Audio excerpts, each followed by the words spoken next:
Alhamdulillah, wassalatu wassalamu ala Rasulillah wa ala alihi wa sahbihi wa man wala. Amma ba'd.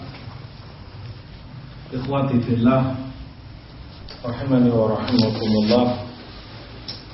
Melanjutkan kajian kita tafsir Qur'anil Azim,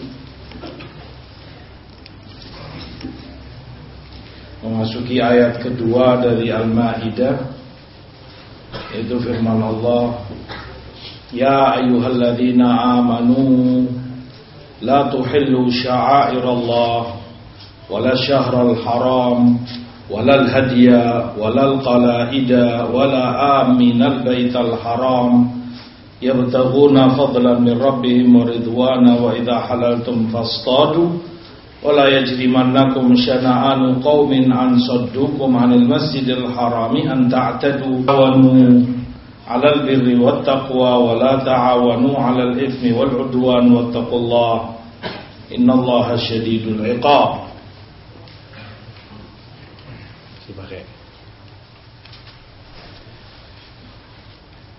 Wahai orang-orang yang beriman, khitab ayat Allah tunjukkan kepada mukminin, Ya ayyuhalladzina amanu, wahai sekalian orang-orang yang beriman kepada Allah, jangan kalian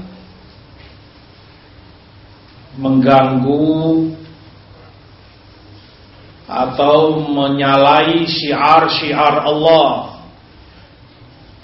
Jangan kalian mengganggu atau menyalahi syiar-syiar Allah dan batasan-batasannya, hududullah, dalam segala urusan.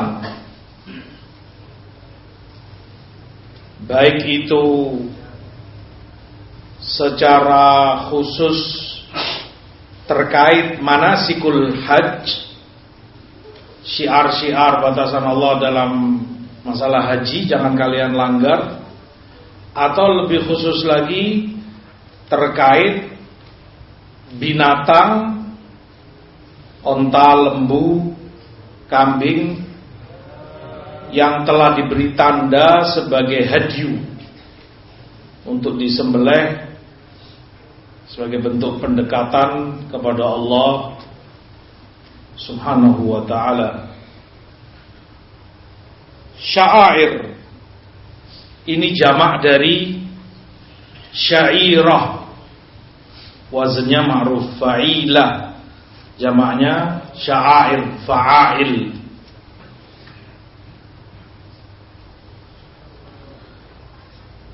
Sya'air jamak dari syairah, namun Ibnu Faris rahimahullah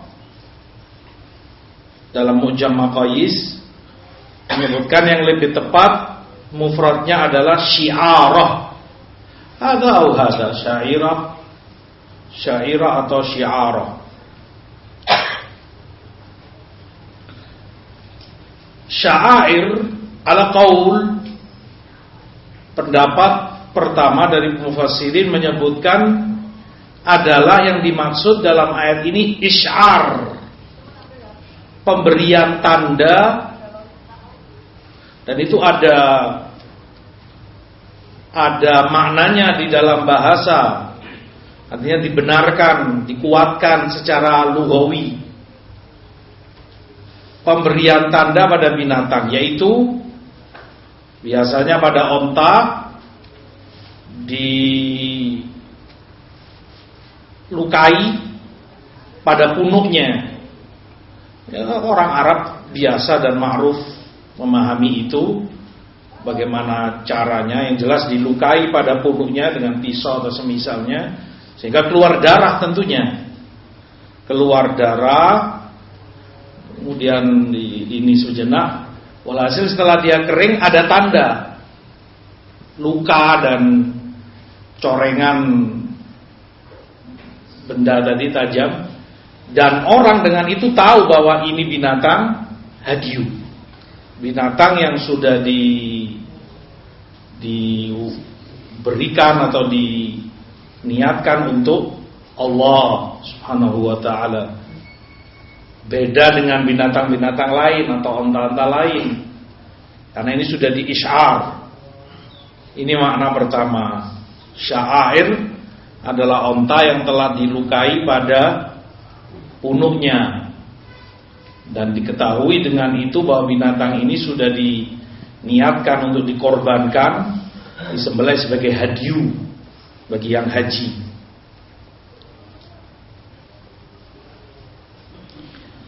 Secara bahasa, sya'air atau isy'ar selalu menunjukkan makna i'lam. Maknanya kembali kepada ini, i'lam, pemberitahuan atau menunjukkan kepada sesuatu. Kenapa ini disebut sya'air? Jadi karena seakan orang diberitahu bahwa jangan ganggu binatang ini, jangan dicuri, jangan dirampas, jangan ini kan, karena ini sudah dikasih tanda dengan dilukai tadi bahwa ini hadyu, kurban untuk Allah Ta'ala. Makanya juga di sana di Mekah, Mina, Arafah disebut Masyairul Haram. Kenapa? Karena tempat-tempat itu diberitahu dengan tanda. Ada tanda-tanda batasnya. Mina sampai sini. Di sini permulaan Arafah, di situ akhir Arafah. Di sini permulaan Muzdalifah, ada tandanya. Kalau sekarang dengan semacam baliho besar, Anda memasuki wilayah Muzdalifah, sana Anda keluar dari Muzdalifah, ini perbatasan Mina dan seterusnya. Makanya disebut Masyairul Haram, karena dengan itu memberitahu orang bahwa ini tanda-tanda batas tempat tersebut. Demikian pula dalam bahasa Arab, rambut disebut sya'r. Sama dari sini juga. Karena dari situ perasa seperti memberitahu.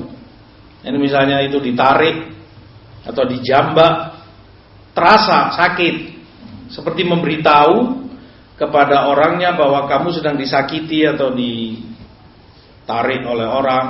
Nah, begitu pula syair, penyair disebut penyair karena dia memberitahu kepada orang tentang kelihean dia, kefasihan dia, keahliannya dalam tata bahasa, dalam sastra, dalam syair, mengungguli yang lain-lainnya. Seakan dengan syair dia memberitahu orang bahwa dia ini ahli dalam bahasa, dan tentunya kalau dia nggak ahli mana bisa dia bikin syair. Al-muhim itu tentang makna lafaz sya'air. Makanya dari makna ini mereka sebutkan binatang yang dilukai, karena dengan itu memberitahu orang bahwa ini binatang kurban, hadyu. Riwayat lain, pendapat kedua, jami'ul manasikul hajj, seluruh manasik haji itu sya'air. Diriwayatkan ini dari Ibnu Abbas, Mujahid rahimahumullah dan yang lain. Mereka sebutkan sya'air adalah Safa, Marwah, tempat sa'i, hadyu, binatang kurban ini, budun juga onta atau sapi. Nah, semua ini merupakan sya'airul dalam manasikul hajj, dalam orang menjalani manasiknya.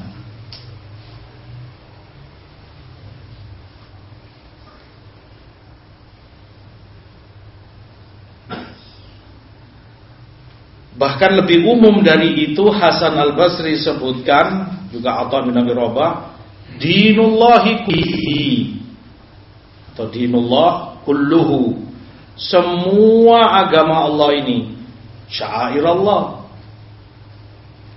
Begitu pula kata Atha, sya'airallah, seluruh perintah yang Allah perintah padamu, seluruh larangan yang Allah larang kamu darinya, itu sya'airallah. Perintah jaga, jangan kamu tinggalkan, jangan kamu sia-siakan. Larangan jaga, jangan kamu langgar.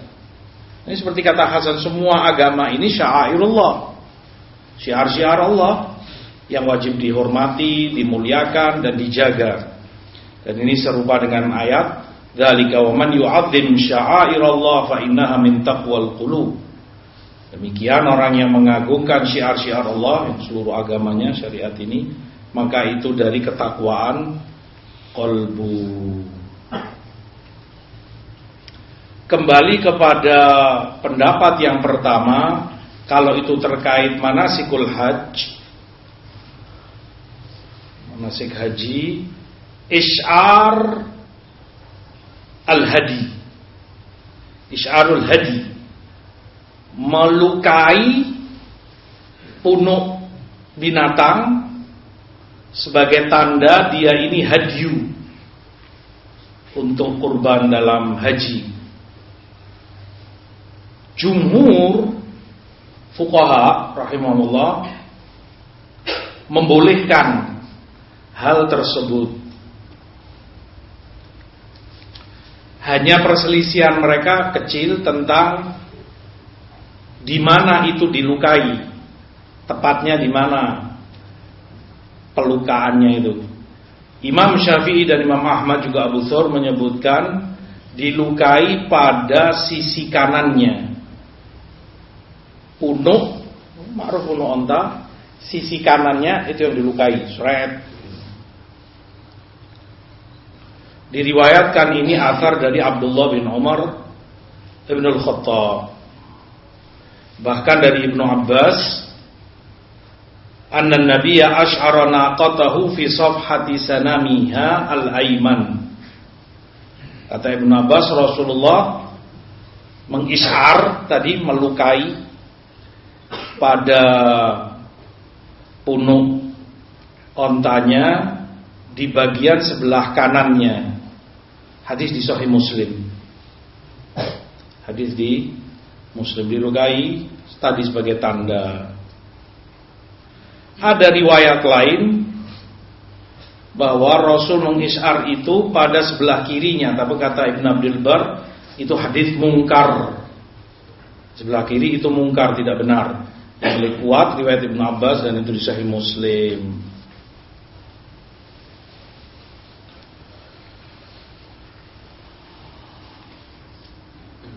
Mujahid rahimahullah menyebutkan boleh, ini tidak mengapa dia pilih dari mana atau sisi mana yang dia inginkan. Ini dia mau ngasih tanda itu di sebelah kanannya, di sebelah kirinya, ayu hasya, mana yang dia senangi, nggak masalah. Dan itu pendapat atau riwayat dari dari dua riwayat Imam Ahmad rahimahullah, ini khiyar, boleh memilih dikasih tanda sebelah kanannya atau sebelah kirinya. Al-muhim ini jumhur membolehkan. Abu Hanifah rahmatullahi alaih melarang hal tersebut, memakruhkan atau bahkan mengharamkan, dengan rasio atau logika beliau rahimahullah bahwa itu penyiksaan terhadap binatang dan itu haram, penyiksaan kepada binatang.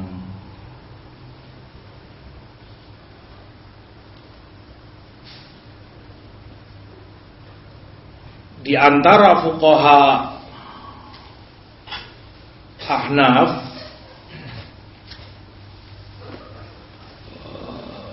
ada yang mencari-carikan uzur atau alasan bagi Abu Hanifah. Antara lain mereka ada yang katakan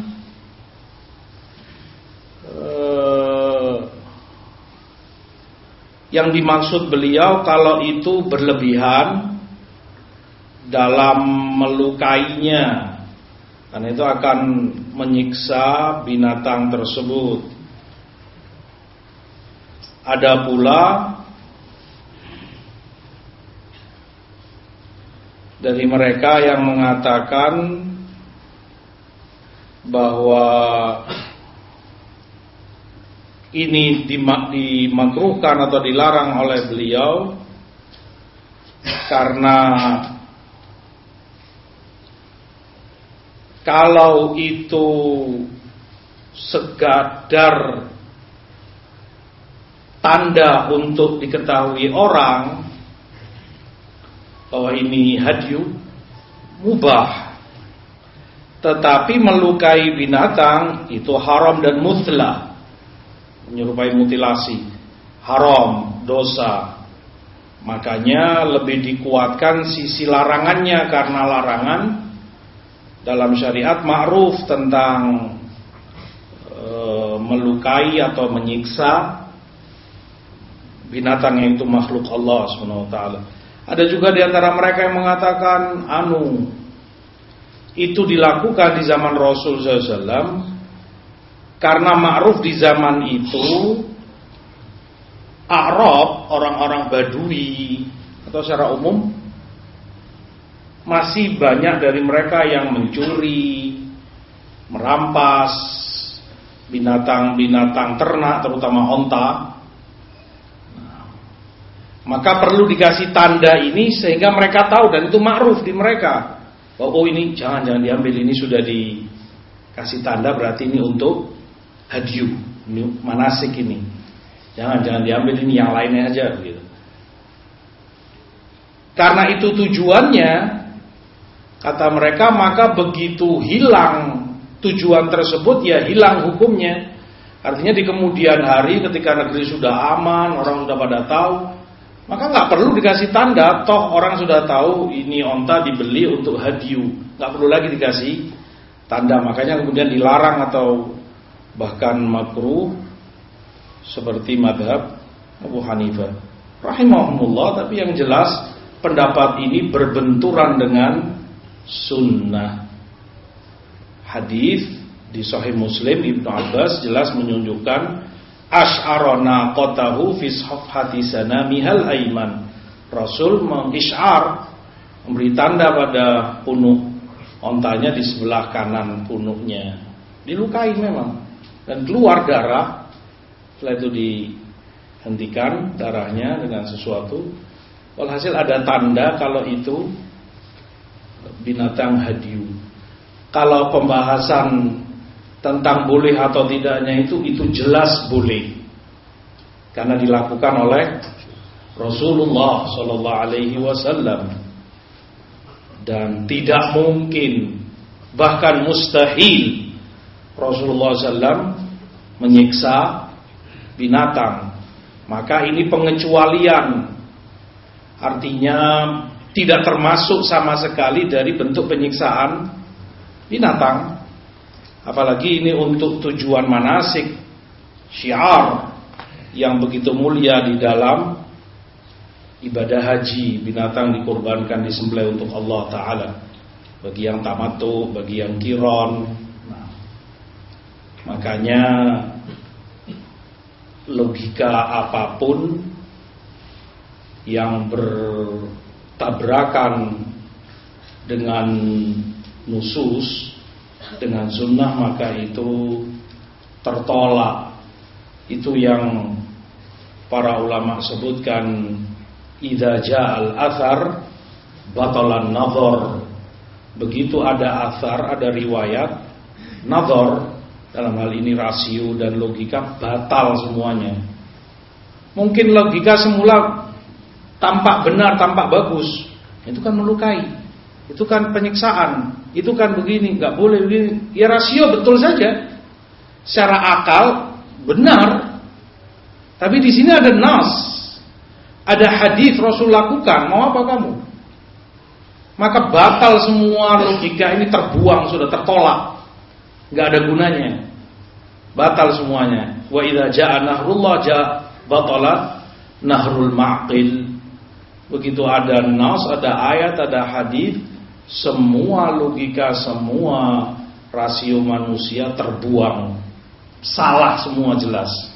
Yang benar adalah yang datang dari Allah dan dari Rasulnya Sallallahu Alaihi Wasallam.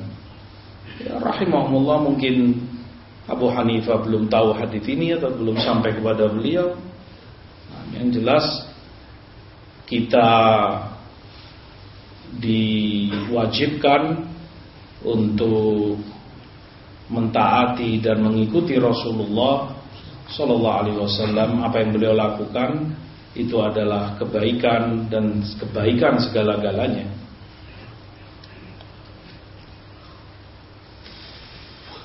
Wala syahrul haram, tidak pula bulan haram.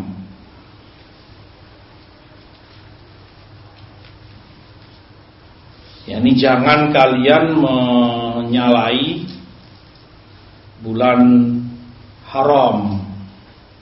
Ini mufrad, tetapi yang dimaksudkan adalah ismul jins. Artinya bulan haram yang itu merupakan bulan-bulan haram. Sehingga tidak hanya yang dimaksud mufrad, agar orang tidak berkata, oh yang nggak boleh itu satu bulan saja mufrad karena disebutkan syahrul haram. Lah, di situ ismul jins mencakup semua bulan-bulan yang itu bulan haram, dan dia satu menyendiri, tiga berurutan. Satu menyendiri adalah Rajab, tiga berurutan adalah Dzulqa'dah, Dzulhijjah dan Muharram. Artinya jangan kalian halalkan bulan-bulan haram itu untuk peperangan. Jangan pula kalian mengganti posisi bulan haram itu, lukir, karena itu bentuk dari penghalalannya, dan itu biasa dilakukan oleh musyrikin. Innaman nasi'u ziyadatun fil kufr. Nasi, yaitu mereka undurkan. Misalnya mereka di bulan Dzulqa'dah, mereka halalkan bulan Dzulqa'dah ini, padahal mereka tahu ini bulan haram. Mereka halalkan untuk perang, untuk ini saling membunuh. Sudah selesai, kata mereka ini utang. Bulan Dzulqa'dah ini harus kita bayar di bulan lainnya, misalnya di bulan Syawal atau di bulan Rabiul Awal, diganti. Di bulan itu mereka haramkan Rabiul Awal sebagai ganti dari Dzulqa'dah yang mereka halalkan. Dilarang oleh Allah Subhanahu wa taala.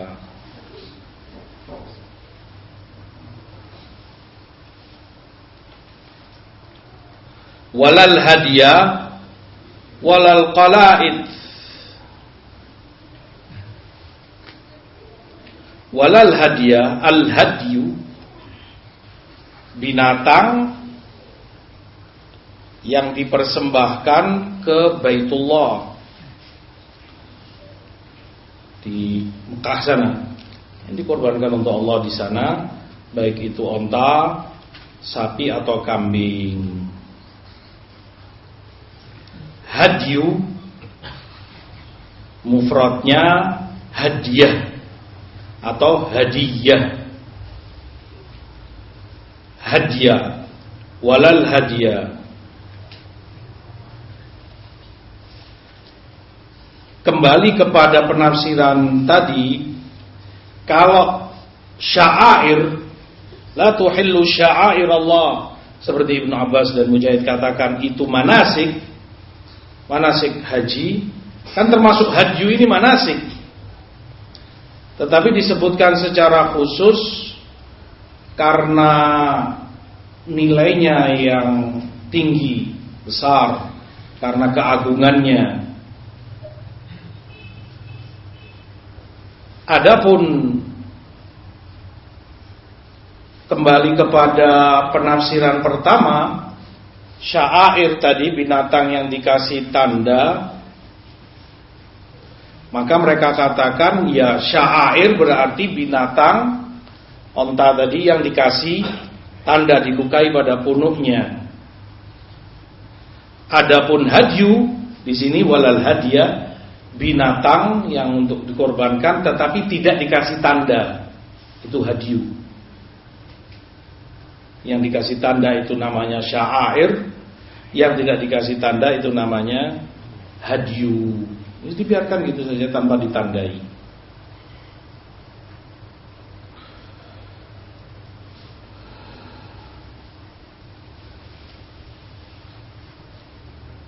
Ada juga sebagian mufassirin yang mengatakan bedanya sya'air itu onta saja.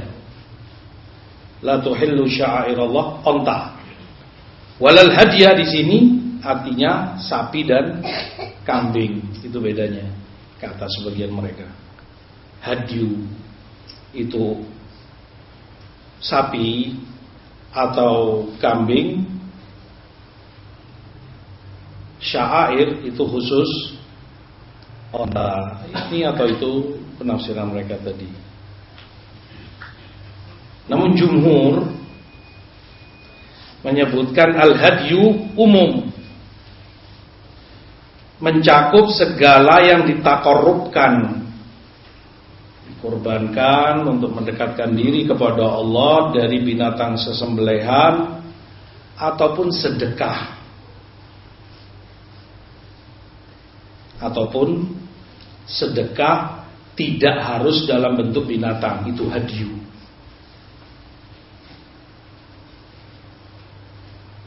Ini semakna seperti hadis Rasulullah SAW, al-mubakkir ilal jumu'ah kal muhdi badana. Muhdi, hadyu. Orang yang cepat datang Jumat, pagi-pagi sudah dia di masjid, maka sama seperti orang yang menghadyu onta, seakan dia berkorban menyembelih onta. Begitu pula saat-saat berikutnya Rasul katakan muhdi kal muhdi baydha kal muhdi baqara, orang yang menghadyu sampai menghadyu telur. Hadyu di situ maknanya sedekah.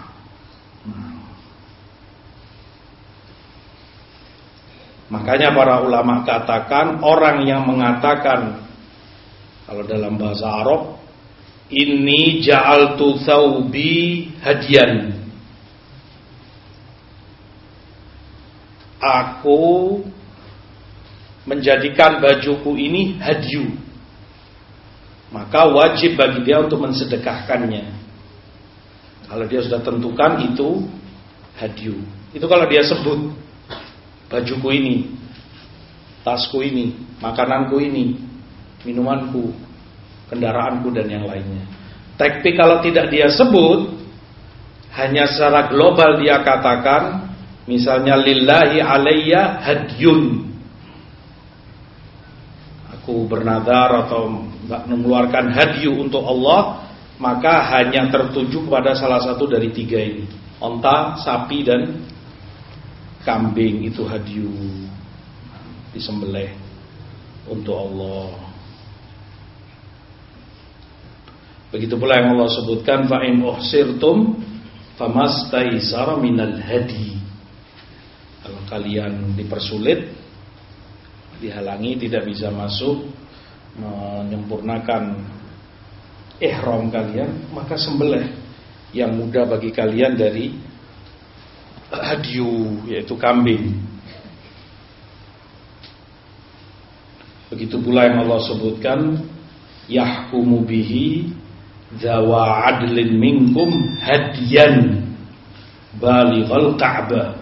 Hadiyan, hadyu di sini juga bermakna binatang yang dikorbankan. Juga firman Allah, faman tamatta'a bil umrati ilal haji famastaisara minal hadi. Yang tamattu umrah kemudian haji, maka berkewajiban dia untuk menyembelih hadyun. Semua ini karena mutlak, maka kembalinya kepada tiga tadi. Yang dimaksud adalah kambing. Itu batasan minimalnya.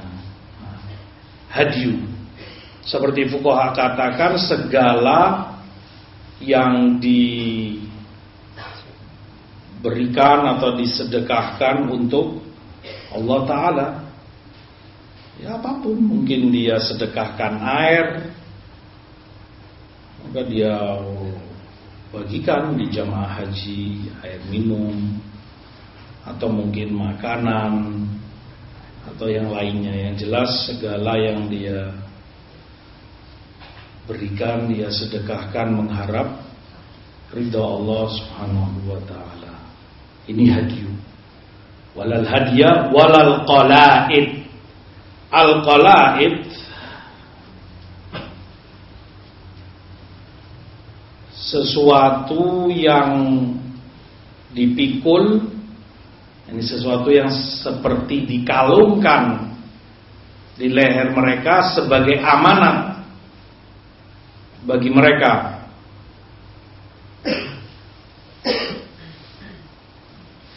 Qalaid semula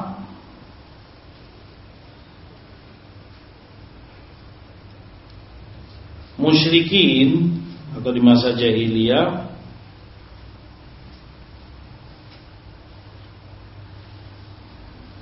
kalau mereka mengalungkan pada lehernya rumput atau tanaman-tanaman haram, yang tanaman dari Mekah, dia kalungkan itu, dia bawa, maka dengan itu dia aman, dan itu urf yang dikenal oleh orang Arab dahulu.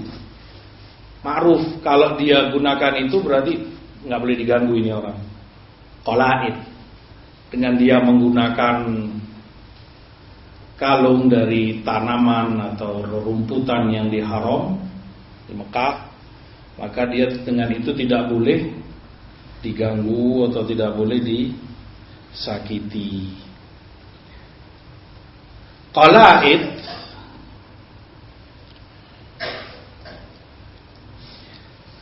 makna yang kedua, segala yang dikalungkan pada punuk-punuk binatang hadyu atau pada lehernya, sama sebagai tanda ini lillah, untuk disembelih di haji.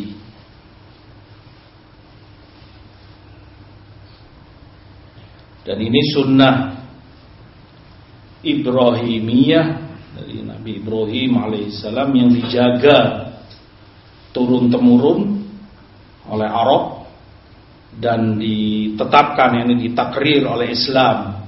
Ada qalaid itu, tidak boleh diganggu. Dan itu pada onta juga, pada sapi atau pada kambing. Kata Aisyah radhiyallahu anha di Bukhari Muslim, ahda Rasulullah sallallahu alaihi wasallam marratan ilal bait ghanaman faqalladaha. Rasulullah menghadyukan seekor kambing ke Baitullah dan beliau mentaklidkan qalaid, yakni dikalungkan sesuatu. Dengan itu ma'ruf, orang tahu bahwa ini hadyu. Ya, tali. Kalau dulu di masa jahiliyah seadanya sandal diikatkan, dikalung di lehernya, wa ila kayu, wa ila apa, pokoknya dikalungkan. Itu orang tahu ma'ruf bahwa binatang ini qalaid yang sudah dikalungi demikian, berarti dia untuk hadyu, untuk dikorbankan di Mekah. Dan ini madhab Imam Syafi'i, Ahmad, Ishaq bin Rahuya, Abu Thawr, dan juga Ibnu Habib. Dalam hal ini Imam Malik rahimahullah mengingkari, juga Ashabur Ra'yu, Abu Hanifah atau fuqaha Ahnaf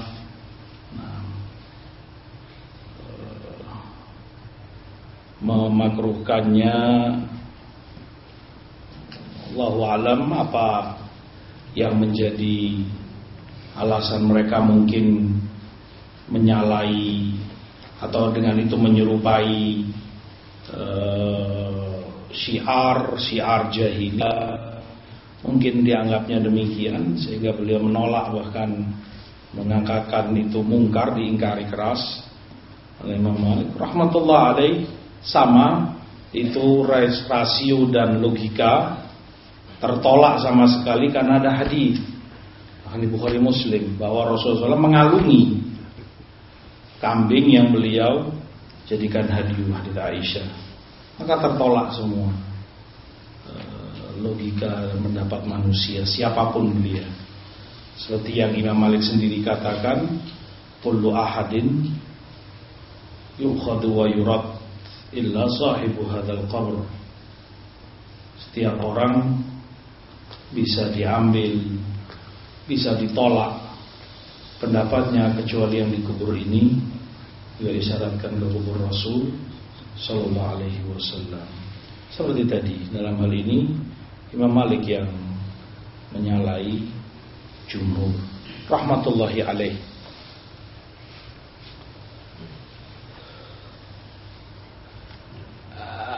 Ada sedikit perbedaan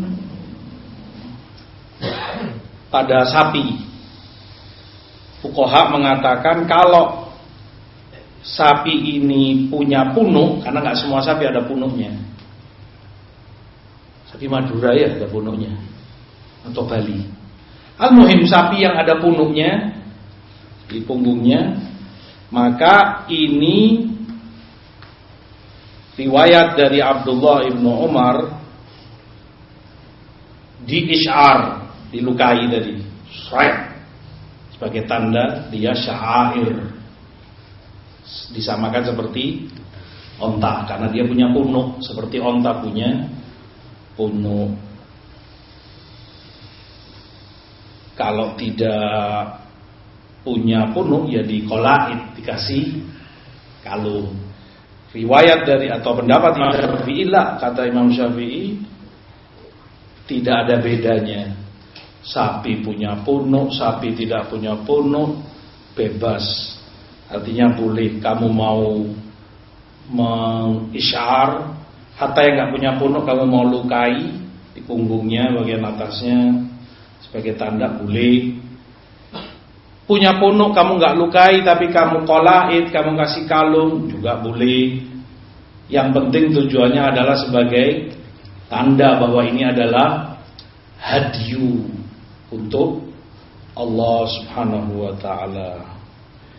Riwayat lain dari Sa'id bin Jubair menyebutkan kalau sapi itu hanya ditaklid, dikalungi dan tidak boleh di-isy'ar. Al-muhim itu beberapa khilaf dari fuqaha terkait qolaid sebagaimana juga syair. Jam berapa Isya? 7 tek. Nah,